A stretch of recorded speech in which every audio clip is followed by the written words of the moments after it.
Bienvenidos todos. Muchas gracias, Diego, por tu tiempo el día de hoy.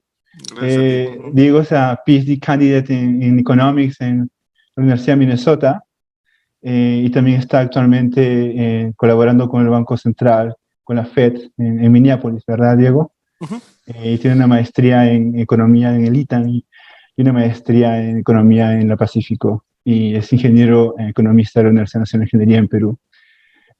Muchas gracias, Diego, por tu tiempo hoy. Un poquito para contarte, la idea es, queremos compartir con los futuros PhD students cuál ha sido la experiencia en el PhD y cuál ha sido tu experiencia en particular. Nos conocemos, no sé, ¿cuántos años, Diego? Puede ser 11 años. 11 años. 11 ¡Wow! El años. tiempo Sí, ha sí, corrido. sí. Y en todo este tiempo, gracias a Dios, tú estás ahora en Minnesota. Y una de las primeras preguntas que queríamos hacerte es, ¿por qué decidiste seguir el PhD en economía? Bueno, esa es una gran pregunta. De hecho, creo que tú eres uno de los culpables porque fuiste mi profesor de macrodinámica cuando todavía estaba en la uni. Y para eso entonces, pues, la macro que yo había llevado parecía tener, digamos, parecía responder preguntas de en qué dirección se mueven cosas, pero digamos, cuando empecé a llevar modelos microfundamentados, vi que las preguntas iban más a en cuánto, ¿no? En cuánto se mueve esto, si es que se mueve. Eh, al mismo tiempo, digamos, creo que también tenía curiosidad un poco por el sector financiero, porque todos en mi promo se iban a trabajar a finanzas, y entonces le di una oportunidad a trabajar a ese sector y al mismo tiempo decidí hacer una maestría en economía para ver cuál de las dos más me gustaba, ¿no? Ya, Entonces, en realidad decidí hacer un doctorado porque me di cuenta que 80% de mi felicidad estaba cuando interactuaba en el mundo académico más que cuando estaba trabajando en gobierno o en otras cosas, ¿no? Entonces, yo creo que también tiene que ver con un tema familiar también. Tengo mm, familiares que son economistas, que han estado metidos en investigación y como que hubo digamos, ese empujoncito, ¿no? claro, claro. Entonces, yo creo que fue más sobre todo mi gusto por querer entender y responder preguntas. Eh, y también creo que una cosa muy importante, porque siempre veía que el trabajo académico era más independiente, ¿no? Tú eres tu propio jefe, Claro. respondes lo que te gusta, entonces, digamos, si bien sabía que la carrera académica no era necesariamente la más rentable, sabía que los amenities de ese trabajo eran altísimos y Claro, eso era algo que estaba buscando. claro, claro, eso es cierto, eso es verdad. Pero, y cuando decidiste postular por el PhD, porque al final es una decisión, y lo que yo también experimenté en mi vida es que en un momento determinado tuve que decidir, o bien Claro, vamos por ahí o no. claro. Cuando decidiste eso, o quizás antes, eh, ¿qué tan difícil encontraste ser admitido en la universidad, especialmente una top como la tuya, porque tú estás Ujú, en la Universidad de Minnesota, que es ujú, top 5, ujú. y es súper competitivo, pero ¿qué tan difícil tú encontraste ser admitido al programa? La verdad fue un camino largo, ¿no?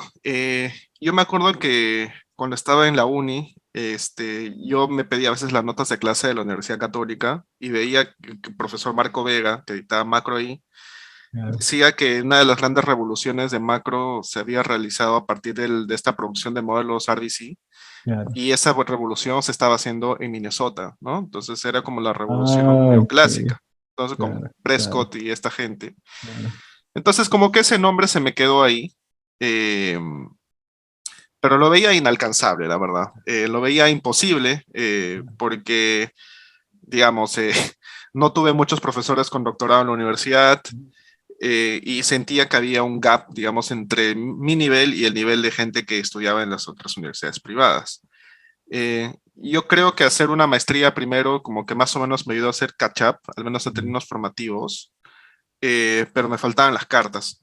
Entonces, para encontrar las cartas, eh, tuve que, por suerte conocí a un amigo mío que había estudiado en ITAM y se había ido en YU, y él me dijo, si tú te vas a esta maestría y lo haces bien, eh, te puedes ir a la universidad que tú quieras. Ah, Entonces, ok, ok. eh, Entonces, bueno, dije, pues serían 2 años más y debe estar caro, pero resulta que hay maestrías en Latinoamérica en las cuales uno no tiene que pagar.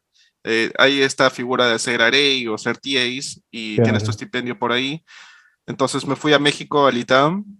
La macro ya es bien de Minnesota, todos los profesores eran de Minnesota y el Genial. director de admisiones esa vez era visitante ahí, ¿no?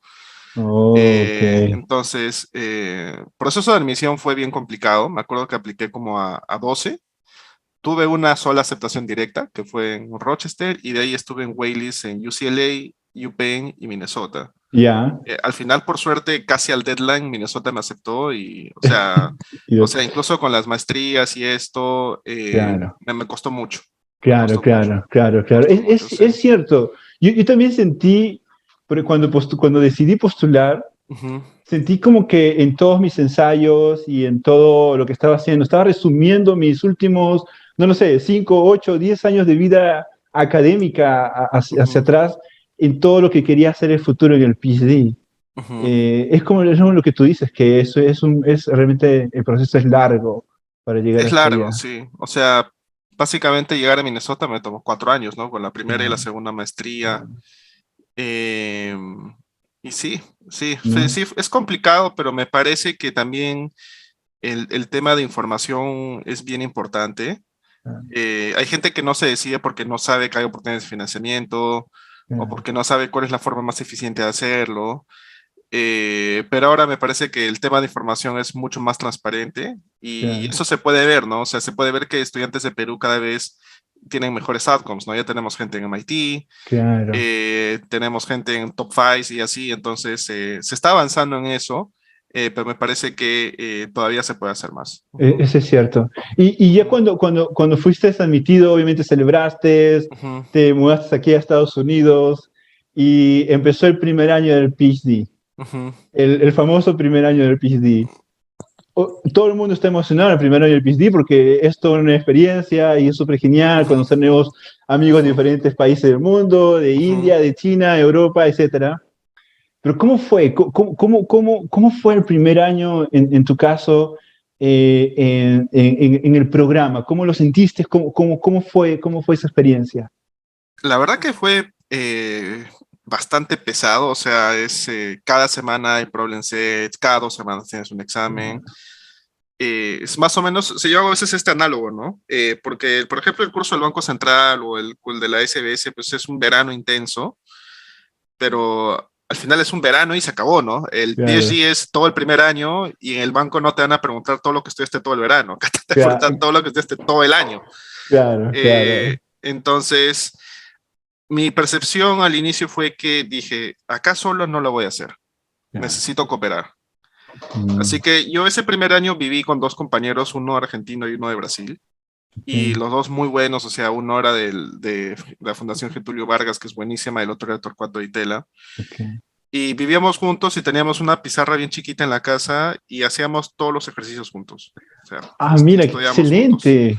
Ajá, y compartíamos oficina a la universidad también, entonces si no nos salía algo, íbamos a la universidad y hablábamos con los europeos o con los otros latinos para ver si les había salido, porque, o sea, los ejercicios eran bien difíciles, los tiempos eran bien limitados, y también para la preparación de los prelims, ¿no? Porque a veces, digamos, o sea, en el PhD siempre vas a conocer gente que es mejor que tú en algo, o Mm, hay gente que es mejor que tú en todo, puede ser. mm, Eh, entonces, siempre hay formas de aprender. La gente que viene pues a los doctorados es gente muy inteligente mm, y siempre cada persona te va a enseñar algo. es cierto. Entonces, yo diría que la clave para mí para sobrevivir el primer año fue cooperar, Ok. cooperar, cooperar, cooperar. Y al final creo que me fue bien, o sea, pasé mis qualifiers al primer Claro. intento. Creo que es menos de la mitad pasamos al primer intento. Es cierto. Es, Ajá. Eh, entonces, al final, bien, y yo creo que me ayudó también el tema de tener la maestría antes, y mi training había claro, sido bien Minnesota Oriented, pero aún así me costó mucho, o sea, es muy claro, intenso. Es muy claro. intenso y creo que ahí también uno empieza a notar que el tema emocional puede ser determinante, ¿no? Eso es cierto, lo que tú mencionas, claro, por ejemplo, yo no sabía cuando entré al programa que existe la posibilidad de que te puedan depurar. Es decir, si no pasas el qualifier o el comprehensive exam, Ujú, en el caso de finanzas, te sacan del programa. Yo me ujú, acuerdo que el primer año los chicos de Icon dan pues el examen, en finanzas dan ujú, el segundo año. ujú. Entonces yo, cuando entré al tercer ciclo, ya los chicos de Icon habían dado su examen, su qualifier, y ya unos tres o cuatro se estaban yendo del programa porque no Sí. habían pasado, no habían pasado los qualifiers. Ujú. Entonces, realmente era un tema serio. Y a veces no se habla mucho de los qualifiers o no se habla mucho del comprehensive exam, ¿no? Para ti, ¿qué es ese examen? ¿Cómo sientes que es ese examen en particular? ¿Qué tan challenging es? ¿Cómo lo has encontrado? Hay una anécdota que nunca me voy a olvidar. El examen, acá les decimos prelims. Ujú. El examen es tan estresante que me acuerdo que en el examen de macro, literalmente, o sea, y lo digo literalmente, un compañero mío se desmayó De en pleno verdad. examen Wow. y tuvimos que ir a ayudarlo. No nos dieron tiempo extra por ayudarlo. Eh, o sea, es muy estresante. Yo Yeah, recuerdo que el día del examen, mientras iba caminando a la universidad, llamé a mi papá y conversábamos solo para olvidarme de todo por un momento claro, y mantener la calma, ¿no? claro, Es duro, pero como te digo, la misma estrategia, cooperar y estudiar un montón, no hay de otra. claro, Hay temas random que pueden ocurrir, como que te enfermes ese día, como que pongan claro. una pregunta y te olvidas de algo, porque es tanto conocimiento que hay que recordar que puede pasar cualquier cosa, ¿no? Claro, es que en el qualifier o en el prelims te toman Sí, todos los temas de micro, macro, o sea, te puede venir todo, teoría de juegos, sí. pero el tópico que usualmente no se habla y lo conecta con macro, Ujú. te pueden entonces manejar todo eso, realmente es challenging. Y una cosa que también diría que hace que sea más difícil es el hecho de que no sé cómo es en otros programas, pero acá en Minnesota uno no sabe cuál es el criterio para que pases. Ah, ok, O sea, hay un comité de profesores que decide si los alumnos pasan o no, ok, pero hay ok. pura especulación, ¿no? Se dice que en macro hay un threshold que necesitas y ese threshold puede variar cada año. En micro se dicen Ah, que hay Vito Power, entonces no sabes, o sea, no importa cuán bien lo hayas hecho en el examen, no sabes si vas a no pasar porque sabes. no sabes qué necesitas para pasar. Wow, ese uncertainty le coloca más estrés al tema. Sí, exacto. Porque, claro, o sea, tú puedes hacer lo mejor posible, pero who Ujú. knows. Y acá en Minnesota no solo hay prelims en primer año, también hay prelims en segundo año. Y si no pasas los de primero, se te acumulan con los de segundo y, o Y, sea, ya, si wow, ya se complica. claro, claro, claro, Sí, claro. sí, sí. Y luego de pasar los prelims, obviamente me imagino que celebraste, Sí, eh, sí. no sé, saliste a comer algo, qué sé yo. Yo me acuerdo que el día que, lo que pasa es que no te llegan al mismo tiempo. Primero te llega el de micro y luego te llega el de macro, Ok, porque primero das micro. Yo me acuerdo que ya era, el primo lo dimos en mayo, ya era segunda mitad de junio, y estaba yo en mi apartamento y llega un correo, ¿no? ok, Prelim Micro Result, ok, ¿no? wow, ok. Ajá. Y yo estaba con mi amigo, el argentino, y su apellido empieza con R, mi apellido empieza con A, y resulta que lo Ya, están mandando en orden alfabético. Entonces a mí me llegó primero, ¡pum! ya. Y dije, o sea, dije, me santigué, recé como 10 Ave Marías en 10 segundos, y por suerte era un paso, ¿no? Y me acuerdo que grité, salté, Claro, eh, porque yo, o sea, yo decía, perfectamente puedo pasar los dos, perfectamente puedo pasar solo uno, o perfectamente puede fallar los dos. No, claro. no sabía qué iba a pasar. Sí. O sea, todos los escenarios eran igual de probables. Sí, todos eran igual de probables. Entonces, a mi amigo no le había llegado el correo todavía porque su apellido era con R. Se Entonces, asustó. ajá, yo ya había pasado, entonces dije, ya estaba celebrando, pero a él no le había llegado aún. Pasaron 2 minutos, me acuerdo que el tipo se fue a lavar la cara con agua fría, empezó a sudar Wow. y demás. Le llegó, pasó, y me acuerdo que esa noche nos fuimos a un bar con todos mis amigos a celebrar, pero pero es que fue un alivio, pero Claro, uff, claro, claro, sí, sí, sí. claro, yo me imagino, no, claro que sí, porque realmente es bueno haberlo celebrado, honestamente, porque es un gran challenge, es un gran hito. Es un gran challenge y creo que paradójicamente es el challenge menos challenging del doctorado, pero de eso Exacto, vamos a hablar más adelante. Sí, exacto, exacto, sí, exacto, porque esto es knowledge, right? O sea, esto es sí, manejar bien los tópicos hasta el día de hoy que sí, hay, tal cual. Es ¿de consumir acuerdo? conocimiento que alguien más ha producido. Exacto, no es producción, esto No es es producción, consumo, esto es consumo. esto Sí, es consumo, solo que nos testean que consumamos bien lo que hay en la academia, ¿no? sí, sí, tal cual. Yo me acuerdo que alguna vez en un homenaje que le hicieron a Prescott aquí, alguna exalumna suya comentó que Prescott decía que el prelim está hecho para demostrarles a tus profesores que mereces tener un doctorado algún día. Esa Oh, es la okay, idea. okay, Ujú. okay, makes sense.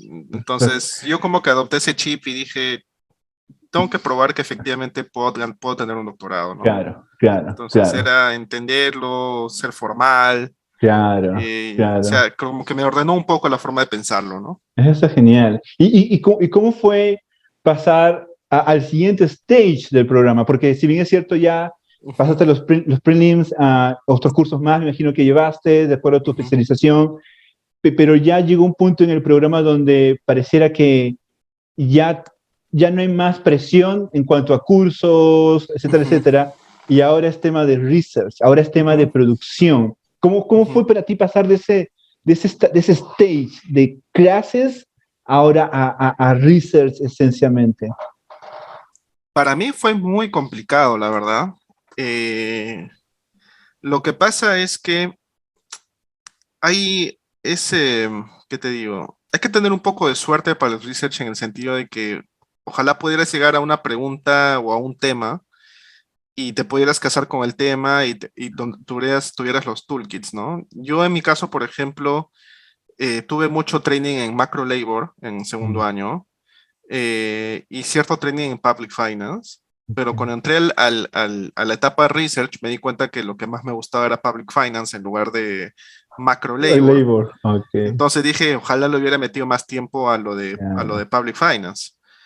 Eh, ahora, yo creo que usualmente los que empiezan la etapa research, y me incluyo, cometemos el error, digamos, de subestimar cuán difícil puede ser escribir un paper, ¿no? Es cierto. Eh, yo creo que en mi caso, digamos, o sea, esto es como yo lo veo ahora.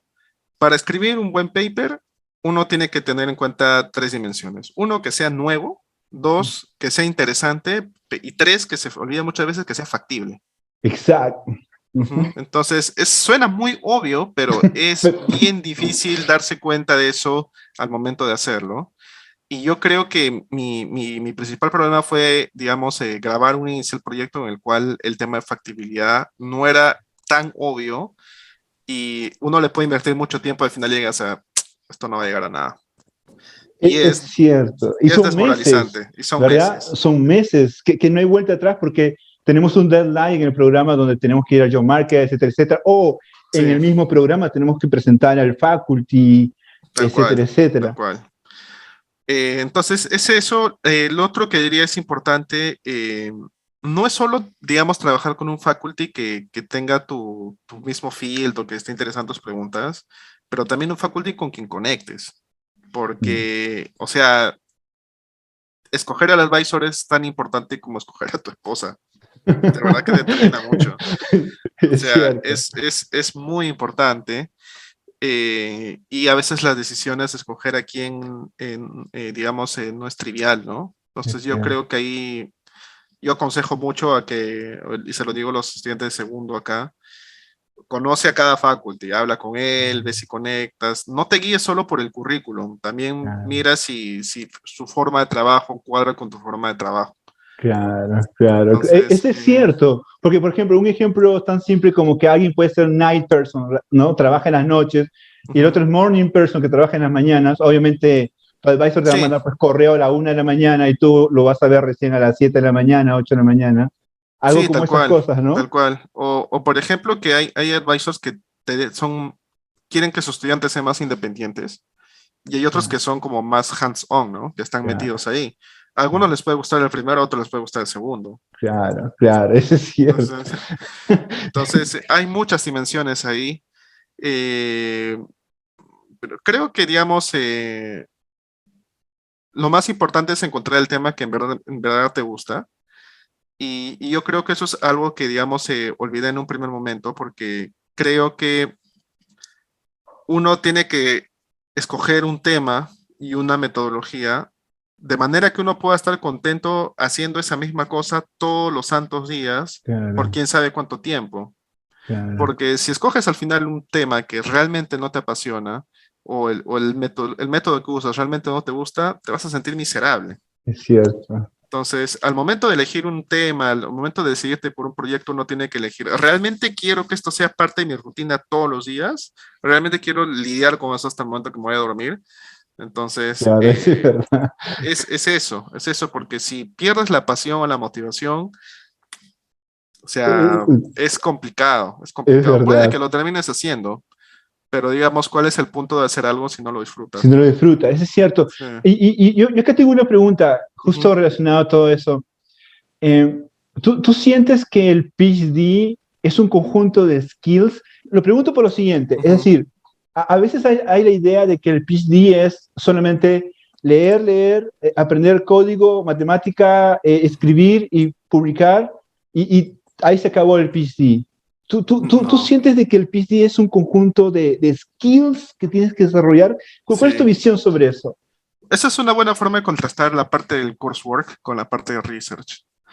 Uno a veces, digamos, tiene la idea equivocada de que un investigador o, digamos, alguien que hace un doctorado solo tiene que saber mucha mata y saber programar, ¿no? Eso es totalmente falso, porque uno de los grandes determinantes de que te vaya bien en esta profesión es que seas bueno presentando, Claro, es que tengas la habilidad de comunicar claramente lo que estás tratando de hacer. claro, Y ese skill es complicado porque no solo es que la gente de tu field te entienda, porque al final si aplicas un departamento, tú quieres que por lo menos los de otros fields no te odien. exacto, Entonces, hacer eso requiere de una comunicación bien clara de lo que haces, de explicar por qué lo que haces es importante y por qué lo que estás haciendo es interesante. exacto. Entonces, ese tipo de skills toma tiempo, toma mucha práctica y yo creo que es bien importante desarrollarlo cuanto antes. Es Eh, verdad. Y eso puedes complementar como, por ejemplo, lo que encontrás que tienes que saber manejar, organizar tu tiempo. Porque sí, como nadie es tu voz ahora, sí, ¿cierto? manejar el tiempo. O sea, es manejar tu tiempo y mantener la consistencia, ¿no? Porque muchas veces, por ejemplo, eh, nos educan para simplemente cumplir con deadlines, ¿no? Pero acá el deadline es medio difuso, eh, así que uno tiene que Depende de buscar formas de ti. autodisciplinarse, sí. Exacto, exacto. Esa es verdad. Totalmente de acuerdo contigo en que, o sea, es muchos skills. Por ejemplo, el tema de time managing, manejar tu Sí, tiempo, de saber cuándo descansar, cuándo estudiar, cuándo darle todo, tal cual. eh, presentar lo que tú mencionas, la exposición, que todo el mundo te entienda, convencer a la gente de que lo que tú estás haciendo es realmente importante, Sí, de que ellos valoren que lo que haces es realmente valioso. sí. Eh, Una cosa ahí que hay que tener en cuenta también, y creo que es algo que le recomiendo a cualquiera que se decida por hacer un doctorado, es que uno tiene que recordar que el PhD es una maratón, no una carrera de 100 metros. Y la mejor manera de llevar esto me parece que es trabajando on daily basis. Ponerse metas chiquitas, pero cumplirlas todos los días. Por ejemplo, mandar este manuscrito a tal lugar. O digamos, no sé, cosas como terminar mi value function iteration para claro, esta versión claro. simple. O cosas de ese estilo. Metas chiquitas que te lleven a un trabajo constante y progresivo todos los días. Porque si uno empieza a pensar, ok, termino para este semestre, quiero tres papers, no. O sea, Eso es cierto. porque solo viendo cada detallito del procedimiento para hacer tu proyecto de investigación, vas a poder realmente terminarlo. Si solo ves la big picture y el goal final que es tener un paper, las formas de caminos que hay son muy diferentes y unas te pueden tomar años, otras te pueden tomar Claro, menos tiempo.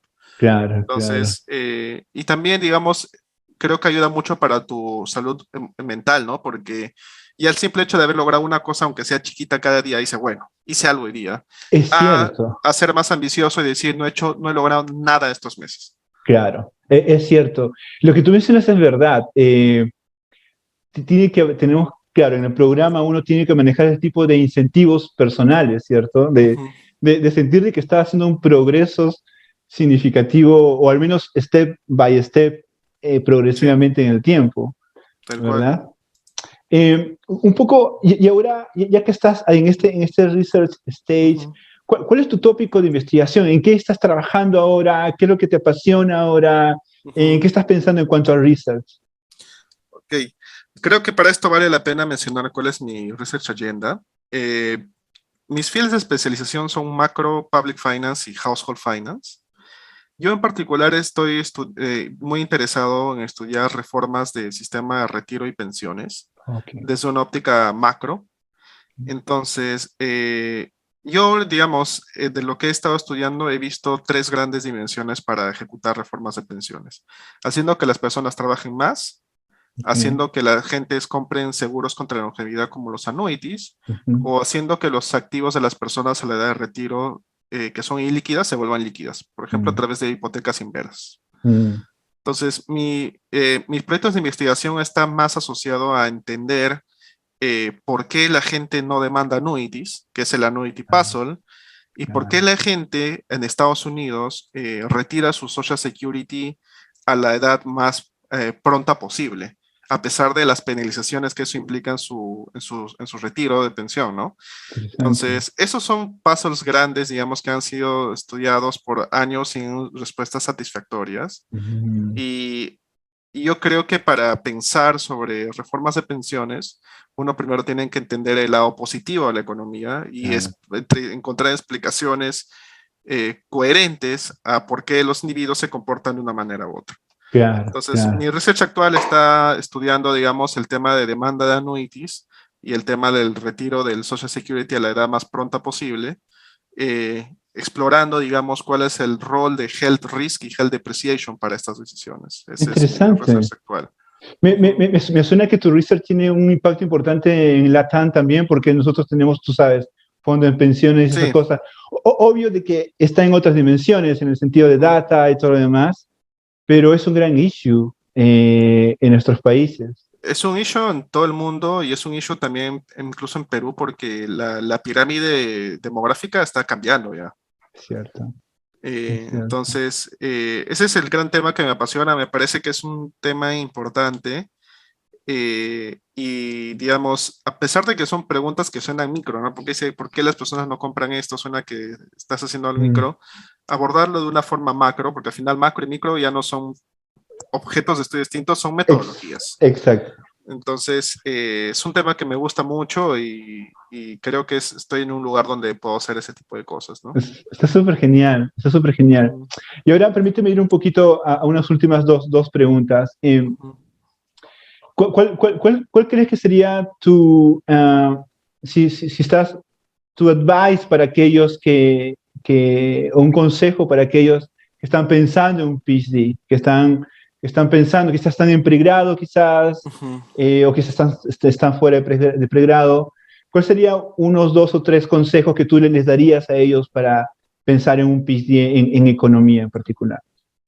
Yo iría ahí en partes, digamos. Lo primero es que si yo fuese alguien que está considerando hacer un doctorado, informarme muy bien sobre lo que implica hacer un doctorado, Mm, digamos, sobre el tiempo que voy a estar estudiando, sobre lo que voy a dejar de hacer por estar estudiándolo y, digamos, viendo si realmente mis preferencias cuadran con eso, ¿no?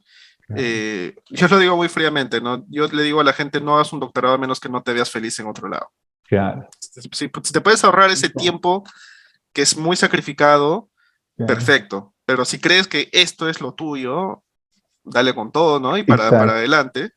Pero yo diría, primero, explora bien cuáles son tus opciones y asegúrate de que esto es realmente lo que quieres. Que, digamos, no te Claro, guíes simplemente por el nombre de ser PhD, sí, claro. sino por el hecho, realmente voy a ser feliz haciendo esto. Eso es paso uno. Paso dos, condicionar a que decidiste que esto es lo que te gusta y esto es lo que quieres hacer Para la gente que está preparándose para un doctorado, yo diría que enfaticen dos cosas, ¿no? Aprender cuanta matemática y programación puedan, y dos, que hablen muy bien inglés, que lo perfeccionen. Porque no es solo que pases el TOEFL, que es lo que te piden al aplicar, es que seas capaz de comunicarte, de que puedas expresar preguntas, de que puedas hablar con tus advisors, de que no te derroche participar en eventos, porque al final son 6 años, 5 años de tu vida, y si no eres capaz de comunicarte, pues la vas a pasar muy mal, ¿no? Y yo creo que el sistema, al menos americano y creo que europeo, favorece mucho a estudiantes que hacen preguntas. Entonces, por muy capaz que seas, si la gente no sabe quién eres, las probabilidades de éxito son más bajas. Claro, es cierto. Y con respecto al segundo punto, de verdad que yo es totalmente de acuerdo con lo que mencionas. Solo permíteme enfatizar el segundo punto.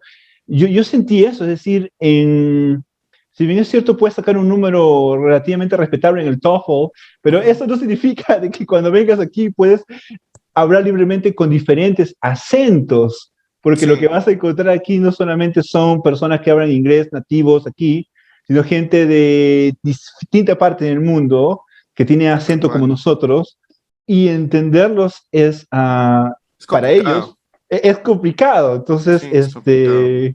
es verdad. Es totalmente de acuerdo contigo. ¿Cómo fue tu experiencia ahí con el idioma? Solo permíteme dar un paréntesis. Yo sentí el primer año que el idioma fue un poco complicado para mí porque me cohibía de preguntarle a mis profesores, ir a su oficina, porque a veces tenían acentos distintos que no entendía y decía, quizás me dice algo que yo no entiendo porque no entiendo el acento aún y un poco me limitó en un punto en el programa. ¿Cómo fue tu experiencia? ¿Cómo lo sentiste eso en el programa?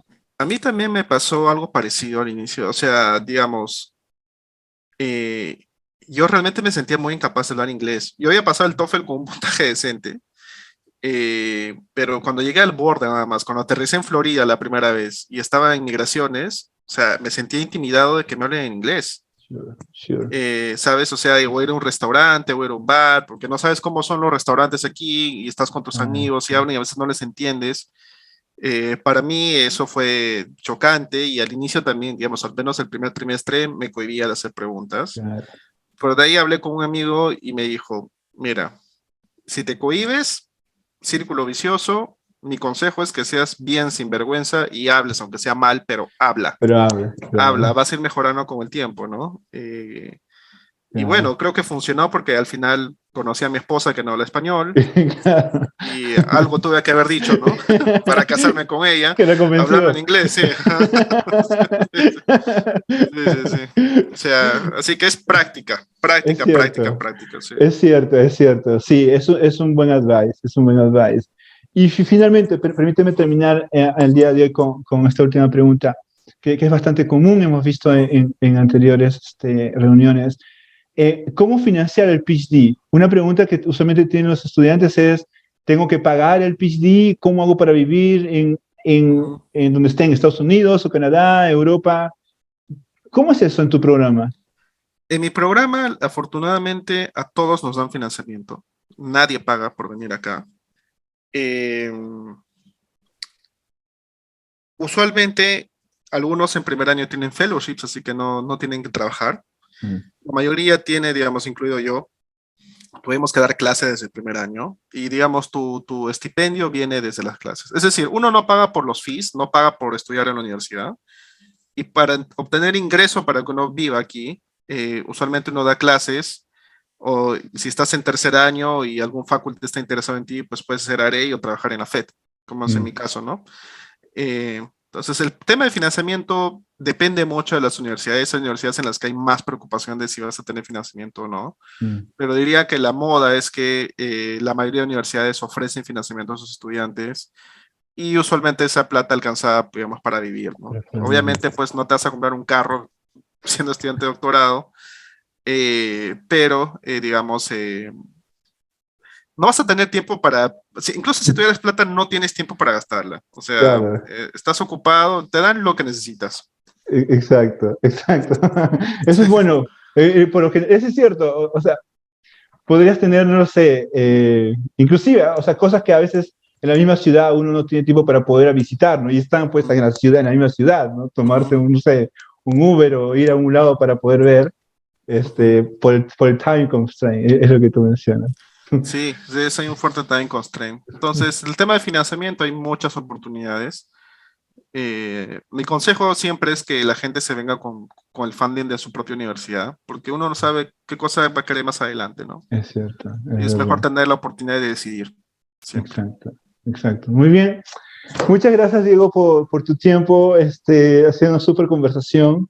De todas maneras, seguro vamos a tener una segunda ronda de interviews en el cual nos cuentes un poquito más sobre tu research y cómo estás Seguro, pensando para el seguramente. job market y todo lo demás.